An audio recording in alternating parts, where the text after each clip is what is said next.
Queria compartilhar algo com vocês nesta noite. A pergunta que eu queria fazer para vocês é: quantos evangelhos existem? Nós vamos falar sobre isso hoje à noite. Quantos evangelhos existem? Você poderia estar pensando assim: são 4 evangelhos, Mateus, Marcos, Lucas e João. Não estou falando dos evangelhos escritos, eu estou perguntando quantos evangelhos existem, a boa nova, que traz a boa nova. Eu encontrei alguns. Eu encontrei o Evangelho segundo Allan Kardec.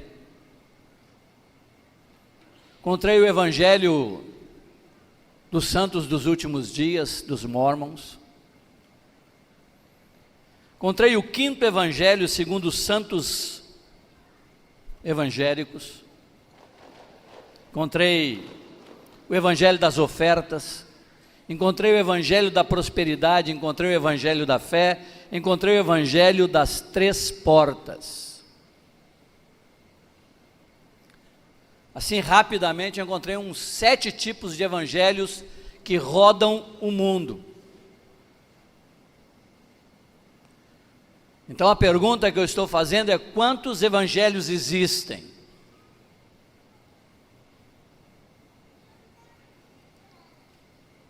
E para isso eu queria ler com vocês alguns versículos da Escritura, para hoje à noite nós meditarmos, porque tem uma pergunta que nós temos que responder, e eu não posso responder por ninguém, cada um vai ter que responder por si, hoje à noite, a essa pergunta. Amém, amados? Estão comigo? Por favor, vamos abrir nossas Bíblias em 2 Coríntios, capítulo 11, versículo 3, desde o versículo 1.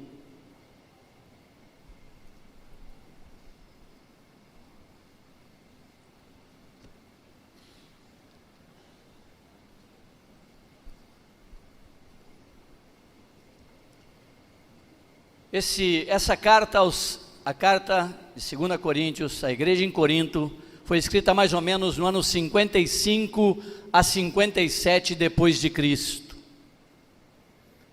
Tinham se passado já 22 anos que o Senhor tinha deixado esta terra. Tinha passado 22 anos que Jesus tinha sido elevado às alturas, tinha adentrado aos céus, tinha sido glorificado, e o Espírito Santo tinha sido derramado. E essa carta, depois de 22 anos do Evangelho sendo pregado, do Evangelho sendo transmitido em muitos lugares, Paulo, um dos apóstolos, escreve o que está aqui no capítulo 11, inspirado pelo Espírito Santo. Ele diz assim: quisera eu me suportasseis um pouco mais na minha loucura, suportai-me, pois. Por quê? Porque zelo por vós com o zelo de Deus, visto que vos tenho preparado para vos apresentar como virgem pura a um só esposo, que é Cristo. Mas receio, quero que vocês me suportem um pouco mais na minha loucura. Suportai-me, por quê? Porque eu zelo por vocês com o zelo de Deus, porque eu tenho um encargo que eu tenho que vos preparar para vos apresentar como virgem pura a um só esposo, que é Cristo. Eu tenho essa carga, eu tenho essa encomendação da parte do Senhor. Me suportem no que eu vou falar com vocês, mas eu receio, eu tenho um receio, eu tenho um temor, eu tenho um medo. Eu receio que, assim como a serpente enganou a Eva com a sua astúcia, assim também seja corrompida a vossa mente e se aparte da simplicidade e pureza devidas a Cristo. Se na verdade, vindo alguém, prega outro Jesus que não temos pregado, ou se aceitais espírito diferente que não tendes recebido, ou evangelho diferente que não tendes abraçado, a esse de boamente o tolerais? O tolerais. 3 coisas. Ele diz: me suportem. Está escrevendo a uma igreja numa cidade chamada Corinto, no ano 55, 57, 22 anos depois que o Senhor deixou a terra. Ele está dizendo: eu tenho um medo, eu tenho uma preocupação com a igreja, eu tenho uma preocupação com vocês, eu tenho uma preocupação que vocês já tenham sido enganados pela serpente. Eu tenho uma preocupação, um receio de que vocês possam estar olhando para outro Jesus, outro Espírito e outro Evangelho. Eu pergunto para vocês assim: quantos anos se passaram desde essa carta? 2000 anos? Quase 2000 anos se passaram, e eu pergunto a vocês: corremos mais perigo do que eles corriam, sim ou não? Quantas coisas já foram ditas nessa terra? Quantas pessoas já se levantaram para dizer tantas coisas? Como nós podemos saber que não estamos com outro Jesus, com outro Espírito e com outro Evangelho? Como nós podemos saber que não fomos enganados? Ou que não estamos, ou que estamos enganados? Como você pode responder a isso? Como eu posso responder a isso? Como eu posso ter segurança e certeza de que eu estou no Evangelho, no Espírito e no Jesus que foi pregado pelos apóstolos?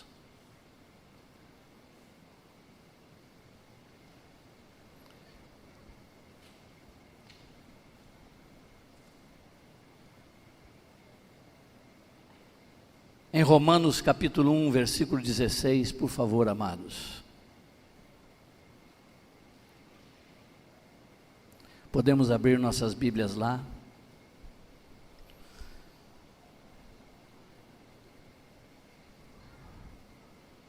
Como eu posso ter, pelo menos, a certeza, a segurança, a esperança de que eu não estou com outro Jesus, com outro Espírito e outro Evangelho? Aqui no capítulo 1 de Romanos, versículo 16, este mesmo apóstolo Paulo escreveu a Roma dizendo: pois não me envergonho do Evangelho, porque é o poder de Deus para a salvação de todo aquele que crê, primeiro do judeu e também do grego, visto que a justiça de Deus se revela no Evangelho, de fé em fé, como está escrito: o justo viverá por fé. Eu não me envergonho do Evangelho, por quê? Porque é o poder de Deus para a salvação de todo aquele que crê, primeiro do judeu e também do grego. Como eu e você sabemos que nós ouvimos o Evangelho, que é o poder de Deus, ou o Evangelho que tem o poder de Deus para salvar?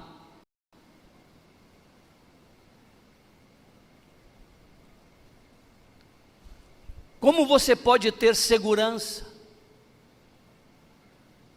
De que forma você pode dizer assim: não, eu ouvi e eu criei no Evangelho que é o poder de Deus, e este Evangelho que é o poder de Deus para salvar, eu criei foi nesse Evangelho, por isso eu fui salvo.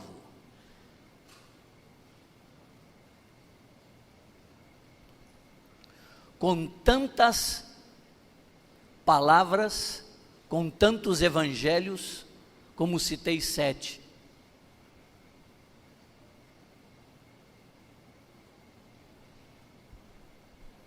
Tem uma historinha, porque isso tudo tem a ver com aonde nós buscamos a fonte que buscamos, aonde nós procuramos entender, aonde nós buscamos a verdade, com quem nós buscamos a verdade, aonde nós vamos encontrar essa verdade, tem a ver com tanto engano, com tantas palavras, com tantas coisas ditas, e hoje a serpente tem muitos mecanismos para nos enganar e corromper a nossa mente.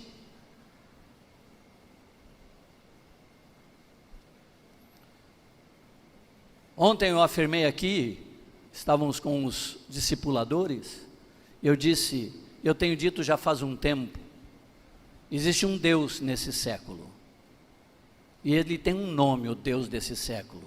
O nome do Deus desse século chama-se Google.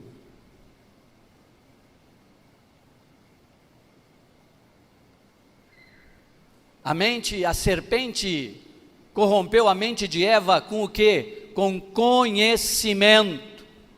Hoje você está a um clique de todo tipo de conhecimento, cada vez mais. E os cristãos mesmos não perguntam mais a Deus as coisas e não vão na sua palavra para ver a verdade. Os cristãos clicam no Google e perguntam para o Google aonde está isso, o que é isso, o que significa aquilo, como se responde isso, o que está escrito aqui, o que falam sobre isso. Não dependem mais de Deus. Há uma avalanche de conhecimento, há uma avalanche de informações, há uma violência de informações sobre nós que nos leva, e esta é a palavra deste século, a relativizar tudo, nada mais, não existe nada absoluto.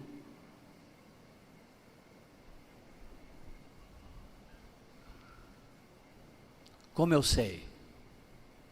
Como você que está sentado nesta cadeirinha, precioso e amado, querido, querida, como você sabe que você ouviu o Evangelho, que é o poder de Deus para salvar?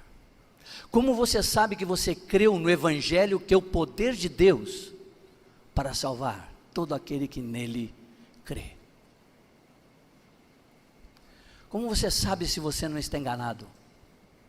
Como você pode descobrir e discernir que há um engano, ou que eu não estou enganado? Então tem uma historinha de um rapaz que fez um concurso nos Estados Unidos. Ele fez um concurso para o FBI e ele passou. E quando ele passou nesse concurso, foi chamado, e ele ficou feliz da vida, que ele ia agora trabalhar no FBI. O concurso dele é que ele foi chamado para conhecer notas falsas de dólar. E ele estava muito animado. Se vou conhecer todas as notas falsas de dólar. E ele foi o primeiro dia no emprego, recebeu toda a encomendação toda e foi para uma sala cheia de pilhas de dólares. E o chefe dele disse, eu quero que você manuseie cada uma nota dessas. Ele disse, são falsas? O chefe disse, não, são todas verdadeiras. Eu quero que você manuseie uma por uma o dia inteiro. Você desfaça cada monte, levando para o outro lado, manuseando a nota, a outra nota, a outra nota, a outra nota, todas.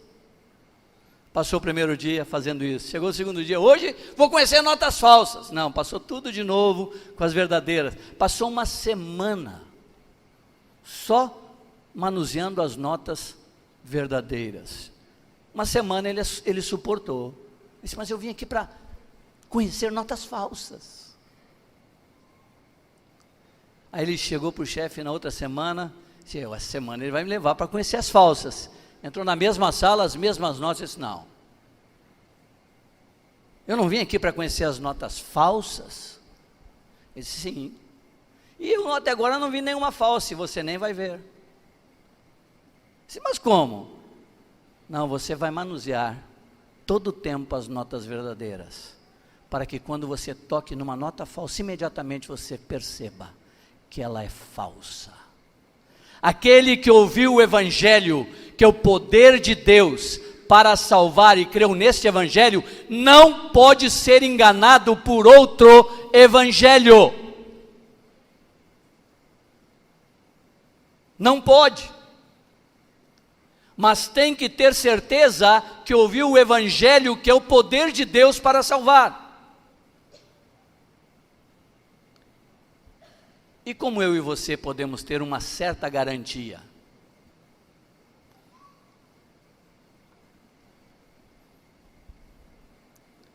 Duas coisas. Primeiro,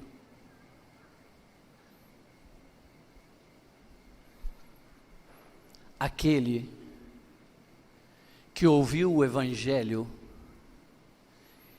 que é o poder de Deus e que tem o poder de Deus para salvar. Vocês, o casalzinho que veio aqui à frente há pouco.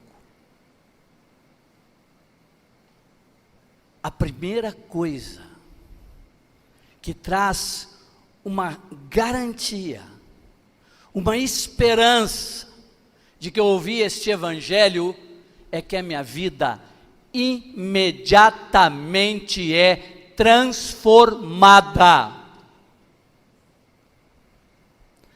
É de imediato. Os meus valores mudam da noite para o dia. A minha percepção das coisas muda da noite para o dia, porque eu não tenho mais a minha mente, eu tenho a mente de Cristo. Em 20 de julho de 1974 foi o melhor dia da minha vida. Foi o dia mais importante da minha vida e o melhor, sem dúvida nenhuma. Alguns aqui não eram nem projeto de nascer. 20 de julho de 1974, nesse dia, foi o melhor dia da minha vida. Sabe por quê? Eu tinha 18 anos, tinha recém feito 18 anos, eu conheci Jesus Cristo. E Ele transformou a minha vida. Eu lembro de quando eu conheci o Senhor, ouvi esse Evangelho, ouvi o Evangelho, ouvi a pessoa de Cristo, conheci a pessoa de Cristo, meus valores mudaram radicalmente naquela noite. Isso era umas 10 horas da noite, era 5 da manhã, eu não conseguia sair de estar ajoelhado com o rosto em terra, passando uma história diante de mim e minha vida sendo transformada. Eu saí dali transtornado, eu era outra pessoa. Meus pais não me conheceram quando eu cheguei em casa, meus amigos não me reconheciam, eu estava completamente mudado, porque eu ouvi o Evangelho, que é o poder de Deus para salvar aquele que nele crê. Meus valores mudaram, meu propósito mudou, meu desejo mudou, minha busca mudou, meus padrões mudaram, da noite para o dia. Não precisou alguém dizer para mim o que eu tinha que fazer ou deixar de fazer naquele momento. O simples contato com a pessoa de Cristo, com a habitação de Cristo, com a palavra de Cristo, com este Evangelho, as coisas foram se ordenando em minha mente e meu coração. Então a primeira esperança que você tenha ouvido o Evangelho, que é o poder de Deus para salvar, é que se você, no imediato momento que você compreendeu esse Evangelho, que você creu no Evangelho que te foi pregado, houve transformação em tua vida. Você foi transformado. Tudo muda. Você passa a olhar o mundo de uma cor diferente. Tudo passa a ser diferente. Porque há uma presença. Há uma pessoa que veio habitar em nós. Tudo muda. Você experimenta, a minha experiência pelo menos, outros têm de forma diferente, mas a minha experiência no primeiro momento, eu lembro que eu estava num morro, 5 da manhã, quando eu me dei conta do horário, eu nem percebi o tempo que passou. Eu saí, desci o morro, eu vi quando eu subi que tinha um orfanato, lá embaixo, e eu desci para esse orfanato, e eu abraçava aquelas crianças. Tinha um cabelo por aqui, era todo cheio de de onda, de mania, era jogador de futebol, estava jogando futebol cheio de marra, e de repente eu me vi correndo de uma forma para abraçar essas crianças, beijar as crianças, inundado de um amor, de uma presença, de algo que eu não tinha explicação e que nunca na minha vida eu tinha experimentado nada parecido. Eu desci, entrei no orfanato, pedi licença, entrei, as crianças estavam por lá, com um outro beijando, abraçando, limpando os narizinhos, na camisa, eu estava inundado de algo que eu não conseguia controlar, porque eu ouvi um evangelho, que tem poder para salvar.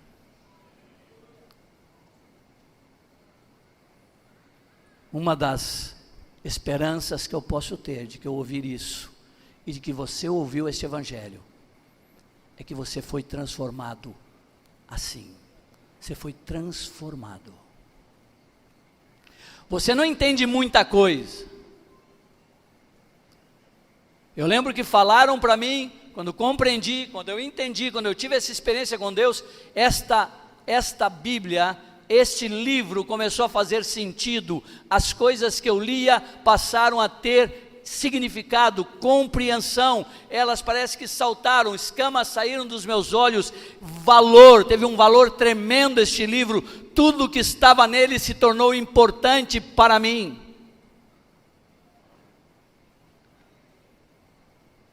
Fui estar com os meus amigos, naquela época a gente tinha gangues, todo o tempo tinha gangue, cada bairro tinha sua gangue, ninguém podia entrar no bairro do outro não, que tomava. Eu andava com uma choqueira inglesa, com pontas no bolso, e eu não andava com ela assim no bolso solta não, eu andava com a mão dentro do bolso com ela, para qualquer situação eu já estava pronto para brigar. Nós invadimos uma rua e batemos em 15, quebramos braço, perna, foi todo mundo preso, foi uma confusão. Eu fui essa gangue. Imediatamente, meus valores mudaram. Meu entendimento sobre as coisas mudaram. Eu fui até eles e contei tudo o que eu estava passando, me chamaram de louco, de tudo, você é maluco. Tem nada a ver isso, papapá. 3 deles vieram comigo.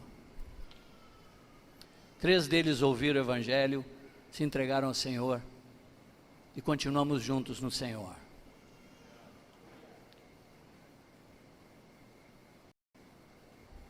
Uma das seguranças que se você pode ter, que ouviu o evangelho, que é o poder de Deus para salvar o que crê, é que imediatamente a tua vida foi transformada.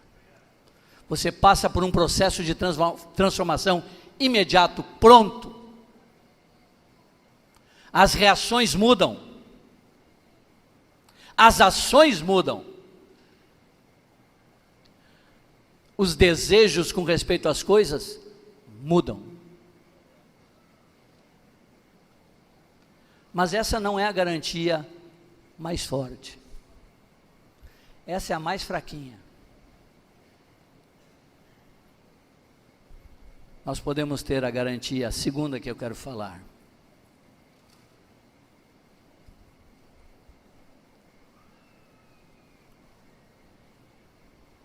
Quando você ouviu o evangelho, que é o poder de Deus para salvar, e você creu neste evangelho, você, além de tua vida ser transformada, você ter uma experiência fantástica, maravilhosa, você passa a manifestar as características de Cristo. Você passa a manifestar as características de Cristo. Vamos para Lucas capítulo 14, por favor, amados.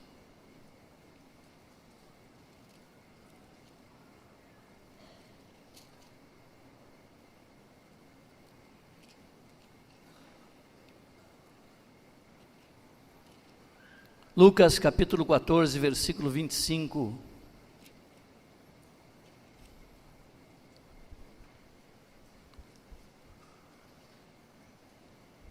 Grandes multidões o acompanhavam, ele voltando-se lhes disse: se alguém vem a mim e não aborrecer a seu pai e mãe e mulher e filhos e irmãos e irmãs e ainda a sua própria vida, não pode ser meu discípulo.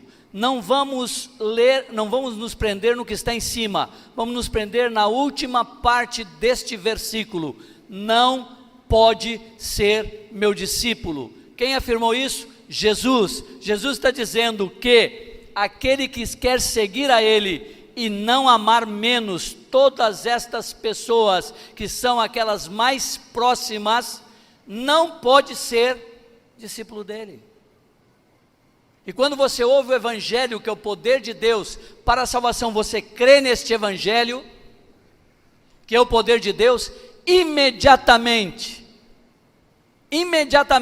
prontamente, na mesma hora, tu amas o Senhor mais do que todos. Não é algo paulatino, não é algo que vai acontecendo, é imediato. A partir do momento que você creu nesse Evangelho, a partir do momento que você recebeu esse Evangelho, a partir do momento que você entendeu esse Evangelho, a partir do momento que você creu nele e o Senhor vem habitar em você, imediatamente você passa a amar a Deus mais do que todos.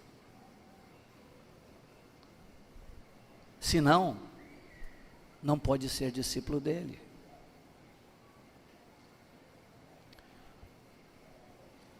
Quantas vezes você se confrontou com esses sentimentos?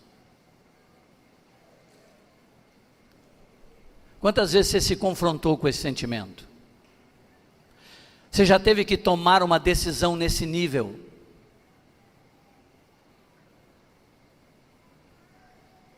De ter que demonstrar claramente numa ação que se amava mais a Deus do que o pai, mais a Deus do que a mãe, mais a Deus do que o esposo, mais a Deus do que a esposa, mais a Deus do que o irmão, mais a Deus do que a irmã, mais a Deus do que o filho, mais a Deus do que a filha, mais a Deus do que a sua própria vida.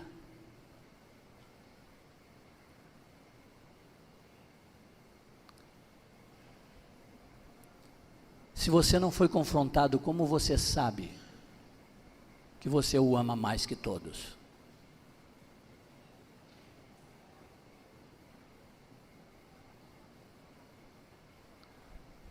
Como você tem segurança de que você o ama mais do que todos estes relacionamentos?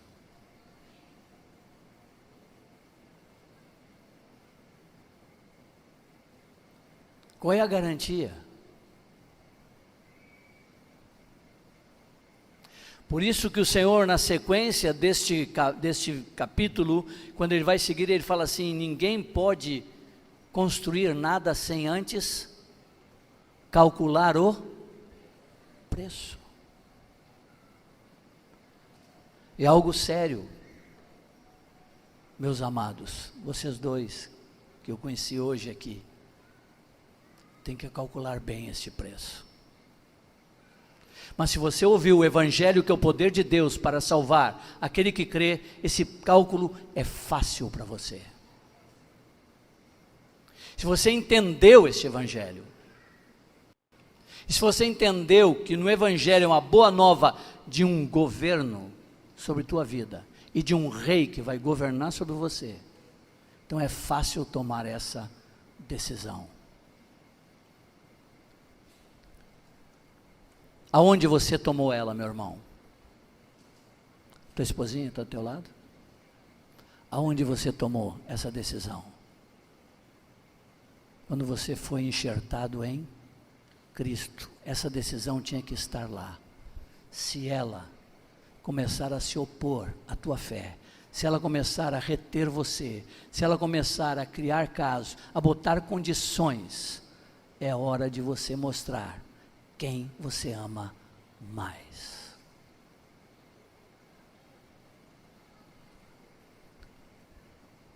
Filho, filha, irmão, irmã.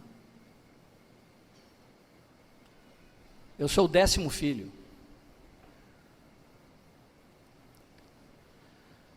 4 dos homens já foram.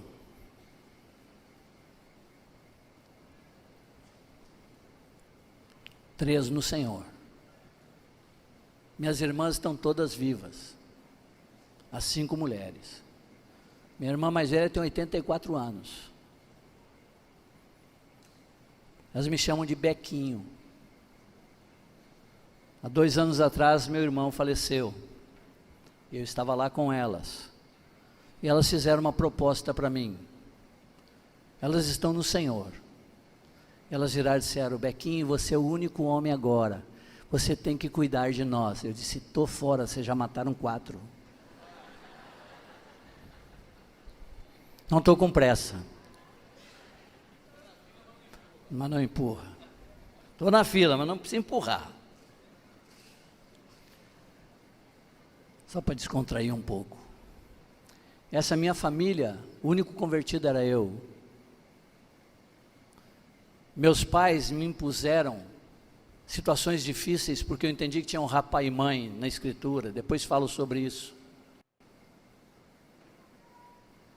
Mas a partir do momento que eu ouvi o Evangelho, que tem o poder de Deus para salvar, eu passei a amar mais o Senhor do que toda a minha casa, casa do meu pai.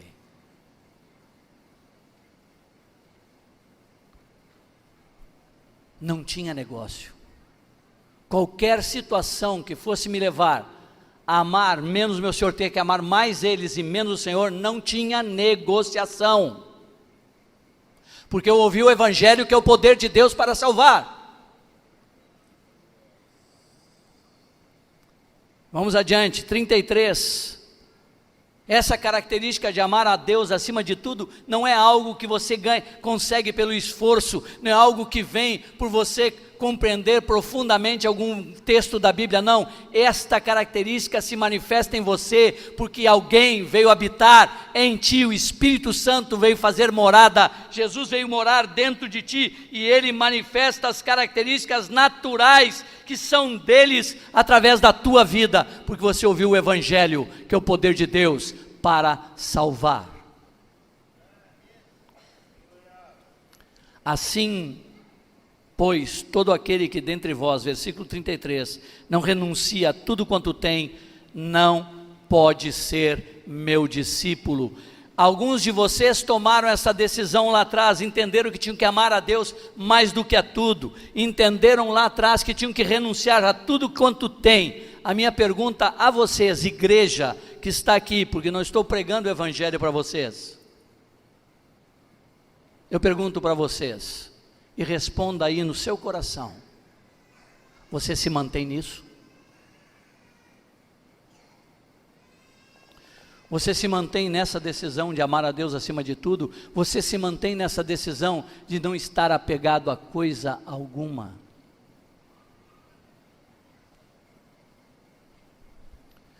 Porque não é uma decisão que você tem que tomar lá atrás, é uma decisão que você tem que permanecer nela. Amém?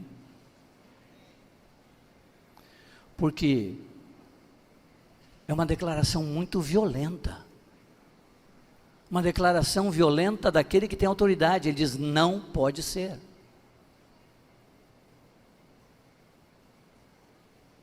Se eu não tenho isso real na minha vida, se isso não é diário na minha vida, de amar Ele acima de todos e de renunciar a tudo, se isso não é constante, diário, permanente, todos os dias Ele se renova em mim, todos os dias eu vivo nessa dimensão, eu não posso ser discípulo dEle. E eu não ouvi o Evangelho, que tem o poder para salvar. Estão comigo ainda? O amém foi fraco. Estão comigo ainda? Amém? João 8, 31.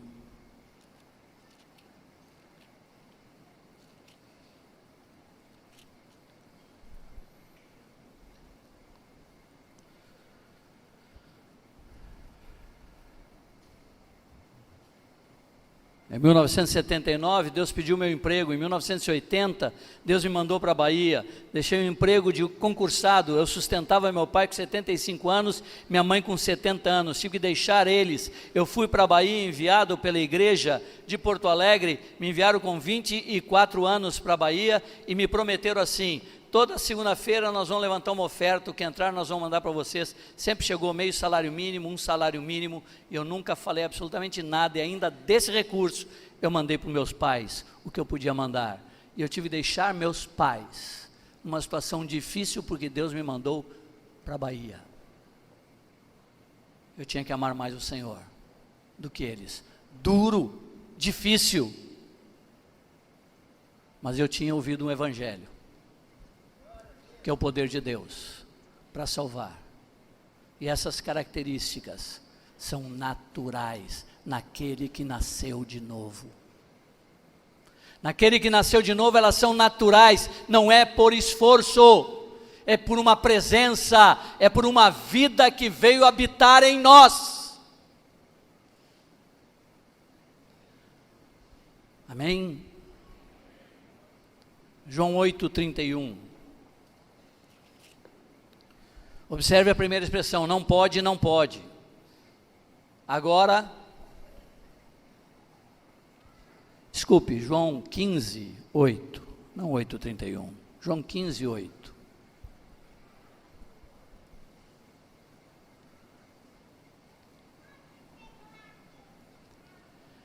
Acharam? Podemos ler, queridos? Nisto é glorificado meu Pai, em que deis muito fruto, e assim vos tornareis meus discípulos. Nas duas situações antes ele diz que não pode ser quem não manifesta daquela maneira. Nesta aqui ele está dizendo que você vai se tornar. Quando é que você vai se tornar discípulo dele? Nisto no quê? Em que deis muito fruto. Não pode, não pode. Você só se torna se você der muito fruto. E como é que você dá muito fruto? De novo voltamos para a mesma coisa. Permanecei em mim. E permanecendo nele, se dá muito fruto. E permanecendo nele significa ter compreendido este evangelho. Ele ter vindo fazer habitação em você. Então você dá muito fruto.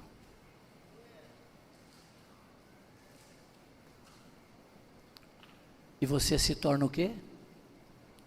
Discípulo dele. Aprendiz dele. Amém? Posso contar uma historinha para vocês? Não sei se eu já contei para vocês, eu acho que para alguns, talvez até para outros, mas eu acho ali interessante repetir, para que a gente guarde.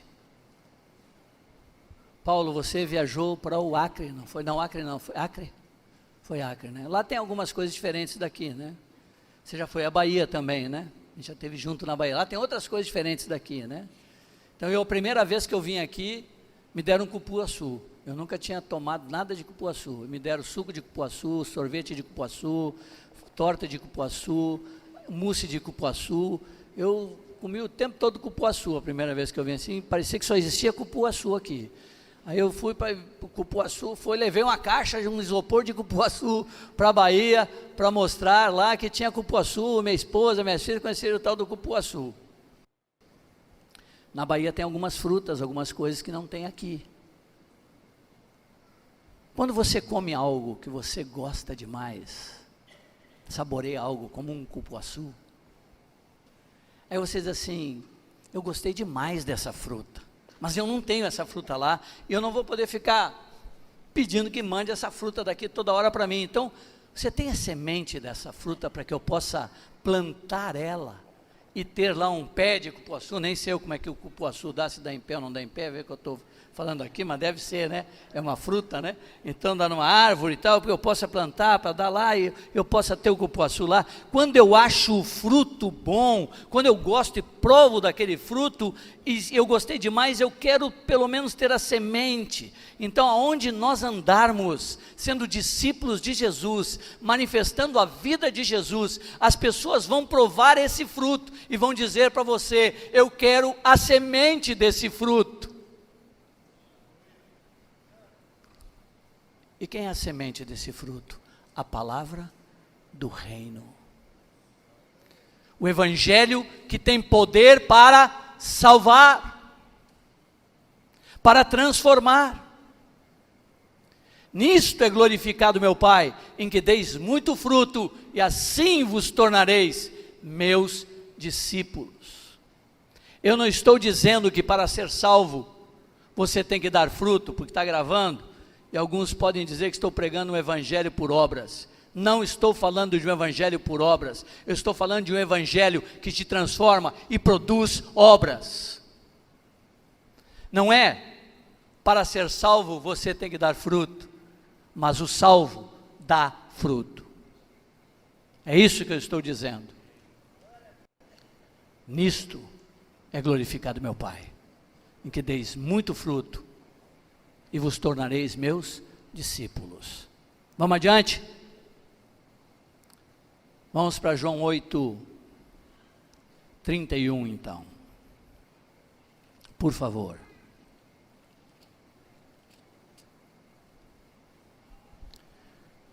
Disse, pois, Jesus aos judeus que haviam crido nele: se vós permanecerdes na minha palavra, sois verdadeiramente meus discípulos. Não pode ser, vos tornareis, e agora ele diz verdadeiramente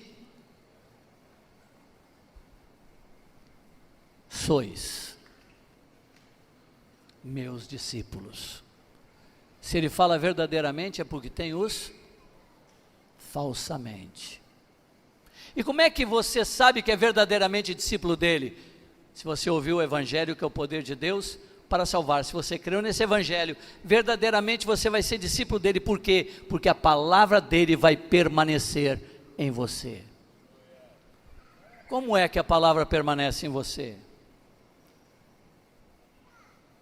Falei isso quando eu estive aqui, não falei? Quando você vai lendo a Escritura, ela não é um livro para ser lido de qualquer maneira, não é um livro para você passar as páginas rapidamente para cumprir uma tarefa. Não, aqui está a revelação do Pai, do Filho, do Espírito Santo. Aqui está a palavra de vida para nós. Aqui estão os princípios que Deus quer que vivamos. Aqui estão os mandamentos para ordenar a nossa vida. Aqui estão as verdades para crermos. Aqui está tudo aquilo que necessitamos e precisamos. Então, quando eu leio essa palavra, quando eu medito nessa palavra, Deus vai abrindo meus olhos, vai me trazendo revelação à minha mente, ao meu coração. Ele vai fazendo um depósito em mim, e eu vou permanecendo na palavra. Perseveravam na doutrina dos apóstolos, perseveravam, permaneciam, viviam constantemente, continuamente, dia após dia naquela doutrina, permaneciam na sua palavra, verdadeiramente eram seus discípulos. Eu falei dos maridos da outra vez aqui, para vocês, como é que eu me comporto? Sou casado, 36 anos, glória a Deus, 40 anos com a baixinha, com a minha fofinha, entre compromisso e casamento, dá 40 anos já, lado a lado. Toda vez que eu estou com a Sinara, eu só lembro de 3 coisas, toda vez que eu estou com ela, essas 3 coisas estão na minha cabeça. Ama a tua esposa, não a trata com amargura, e trata ela como uma parte mais frágil. Toda vez que eu olho para a Sinarinha, eu tenho que amá-la, não posso tratar com amargura, ela é a minha parte mais frágil. Permaneço na palavra de Cristo. porque eu li essa palavra, eu entendi essa palavra, eu compreendi o que ele disse para mim com respeito à minha esposa. Eu li na palavra que eu tinha que criar minhas filhas segundo a disciplina e demonstração do Senhor. Então fui para a palavra do Senhor para entender como é que se cria segundo a disciplina e demonstração do Senhor. Eu entendi que o Senhor me disse, são 4 coisas. Você tem que ser exemplo, você tem que ser amigo, você tem que instruir suas filhas, você tem que discipliná-las, você tem que ser exemplo em tudo aquilo que você quer que elas sejam. Então eu tinha que me comportar de uma forma, toda vez que estava com as minhas filhas, entender o que eu queria passar para elas, com as minhas atitudes, meu comportamento, minhas ações, minhas reações. Eu estava instruindo minhas filhas no caminho que eu queria que elas andassem. Depois eu tinha que ser amigo das minhas filhas. Como sou amigo delas? Primeiro, dando tempo para elas, dando atenção, dando ouvido e dando carinho. Depois eu tinha que instruí-las a terem comunhão com Deus, a dependerem de Deus, a relacionarem com as pessoas, a terem uma vida plena com Ele, a compreender, a serem verdadeiras, a andarem em justiça e andarem praticando a palavra de Deus. Eu tinha que disciplinar, quando havia isso, eram 8 coisas que eu tinha. Então toda vez que eu estava com as minhas filhas, estas coisas estavam na minha mente, estas coisas estavam em meu coração, porque eu queria permanecer na palavra de Cristo, porque eu ouvi o Evangelho, que é o poder de Deus para salvar.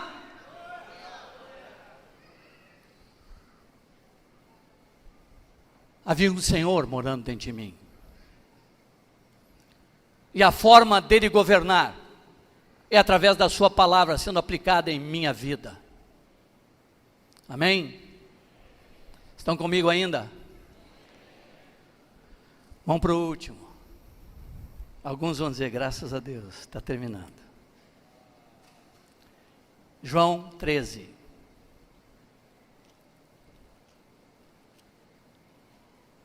34 e 35.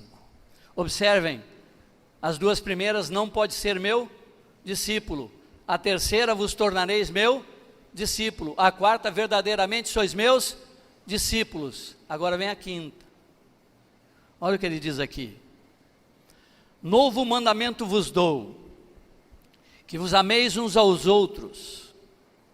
Mas isso a gente já tinha ouvido, Jesus. Amar ao próximo como a ti mesmo.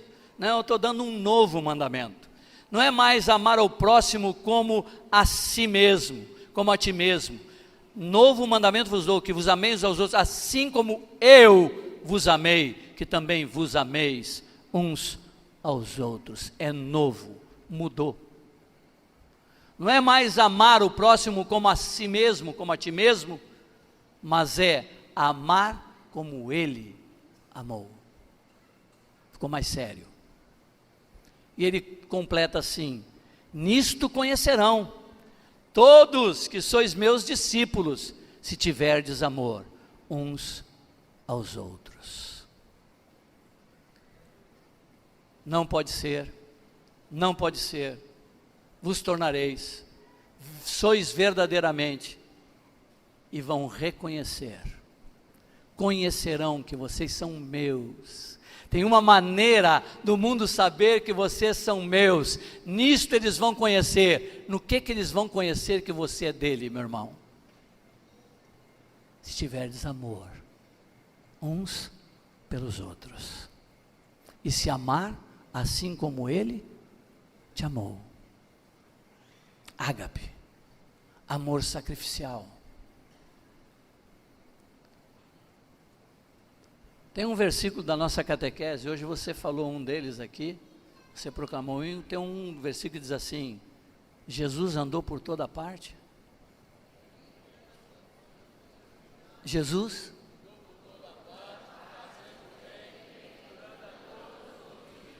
por quê? Deus é contigo? Levanta a mão santa com quem diz: Deus é comigo. Amém? Deus é contigo? Deus é comigo? E se Ele é contigo, Ele é comigo, nós temos que andar por toda parte fazendo bem e curando a todos os oprimidos do diabo. E nisto conhecerão que somos seus discípulos, se tivermos amor uns pelos outros. Amém? Em 1900, vovó Mocinha, eu vou encerrando aqui. A 1900, vovô Mocinho, Esse vovô era mocinho mesmo. Eu estava numa ilha, pregando o evangelho, servindo ao Senhor. Eu tinha 24 anos de idade nesse momento. E o texto que Deus me deu foi este, que eu vou dizer para vocês. Tudo o que quereis que os homens vos façam, façais vós a eles. Eu estava nesse lugar, um lugar muito pobre. A casa que eu morava era de barro, porque todos naquele lugar moravam em casas de barro. Eu fui morar na mesma condição deles, para mostrar que era possível viver dentro daquela realidade e amar ao Senhor acima de todas as coisas. E eu estava chegando de Salvador, pelo ferry boat, que é um barco que leva carros e pessoas, e quando eu desci, eu estava, na época, estava um pouquinho diferente do que eu estou hoje. Eu tirei a camisa, porque estava quente, era muito quente lá, eu tirei a camisa e estava subindo pela rua, eram 3,5 km por aí, até a casa onde eu morava. Eu estava caminhando, não tinha transporte, tinha que ir, era de terra o lugar. Eu estou indo e de repente eu olhei para trás e vinha uma baiana com aquele tabuleiro na cabeça, enorme.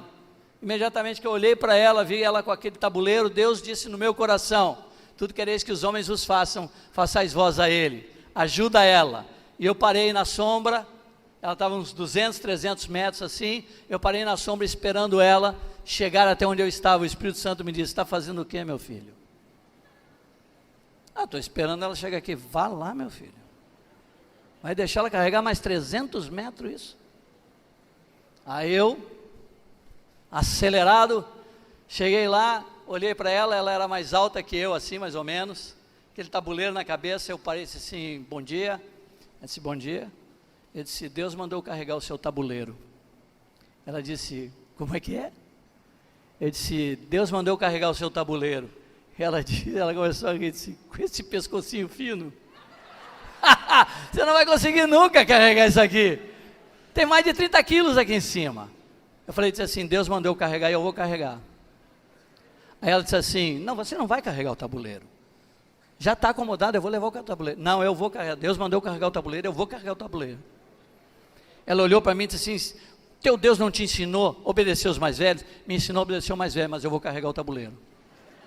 Deus mandou carregar o tabuleiro, eu vou carregar o tabuleiro. É se você está determinado. Você não vai mudar, né?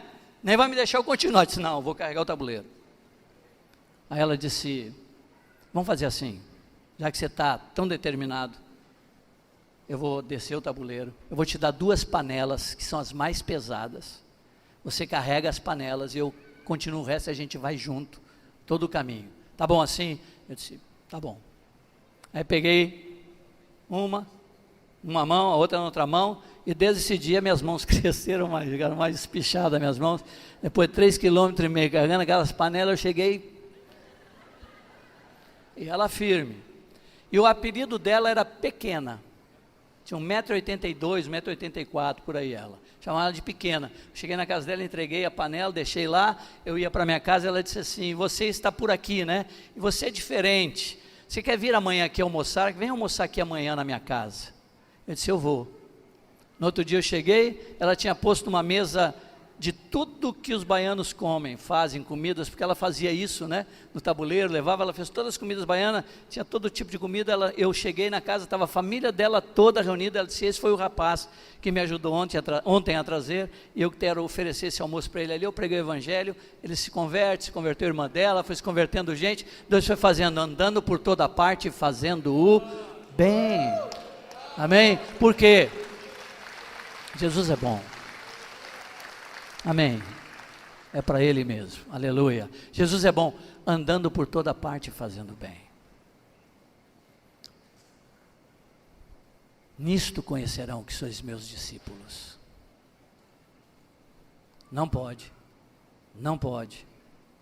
vos tornareis, sois verdadeiramente, e nisto conhecerão que vocês são.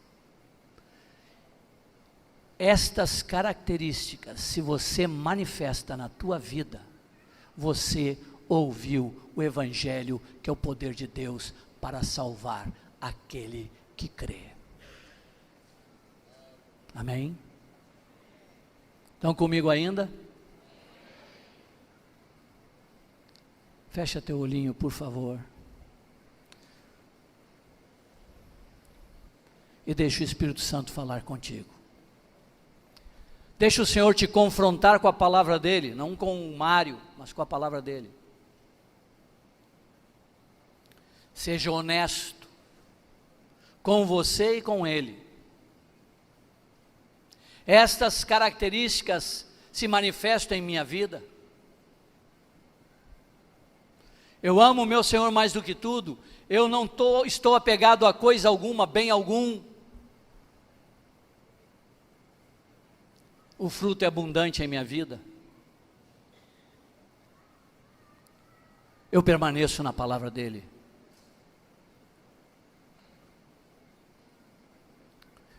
Eu sou conhecido pelo amor. Ajuda-nos, Senhor, a permanecer nessa palavra.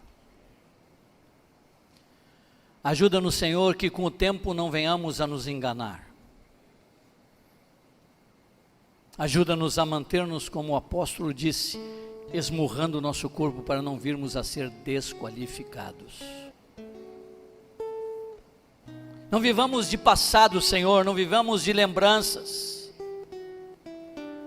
Não vivamos de um momento que damos um testemunho que lá eu renunciei naquela situação, mas não, Senhor, que eu permaneça com esta renúncia em meu coração, dia após dia, que eu te ame acima de todas as coisas, todos os dias, de todas as pessoas, todos os dias, que eu renuncie tudo, todos os dias, que eu permaneça na tua palavra todos os dias, que os frutos sejam abundantes na minha vida todo o tempo, e que eu, Senhor, seja conhecido pelo amor.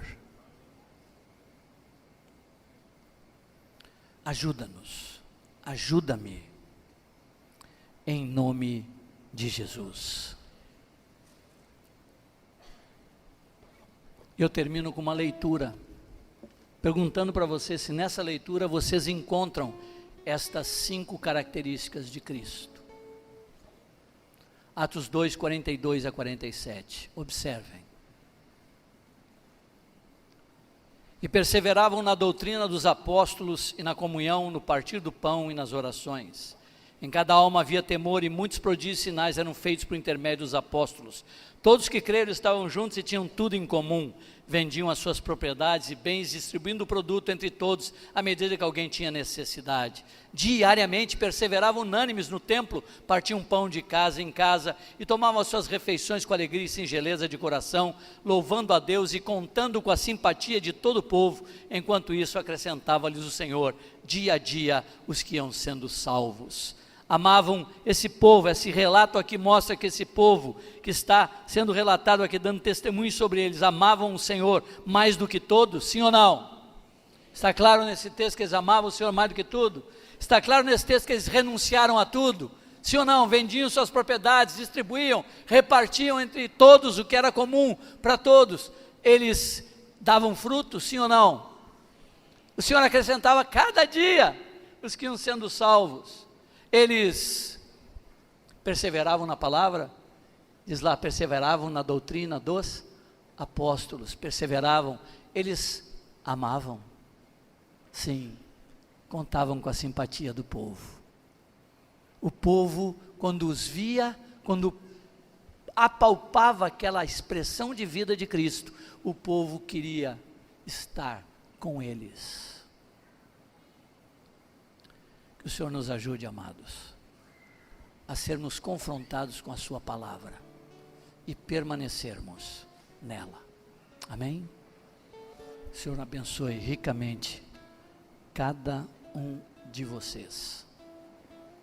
Amo vocês muito. E essa palavra desse amor, em 1900, esse vovô aqui mocinho, eu pedi ao Senhor uma coisa, disse: Senhor, eu não quero que as pessoas, quando se aproximem de mim, quando saírem de se aproximarem de mim, digam assim, como ele é sábio. Eu não quero que as pessoas, quando se aproximem de mim, depois de saírem, digam assim, como ele sabe as escrituras. Senhor, eu não quero que as pessoas, quando se aproximem de mim, saiam depois dizendo assim, nossa, ele é bacaninha, ele é legal. Senhor, eu quero que toda pessoa que se aproximar de mim, saia sabendo que foi amada. porque nisto conhecerão que sois meus discípulos, se tiverdes amor uns pelos outros. Amém? Que Deus abençoe, amados, ricamente cada um de vocês.